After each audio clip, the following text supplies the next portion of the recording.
So this is a view of my messy dining room that I've taken over with all my supplies and drying paintings, but here it is. I've resined it with art resin, and I think it came out pretty beautiful. The skins looked really nice.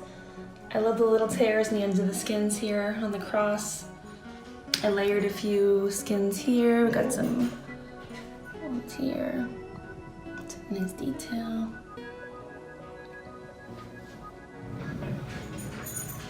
So yeah, so I'm gonna hang it on the wall and I'll show you guys that view too.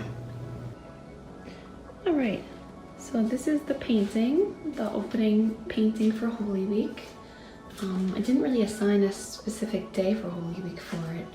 This is kind of the opening painting, but I think it came out really nice. I hung it on the wall so you guys can see what it looks like hanging up. But yeah, the skins worked out really cool. I think it looks really beautiful. I put art resin on it, and yeah, it looks really nice. I like it on the blue wall too. So thank you guys for joining me, and I'll see you on Palm Sunday.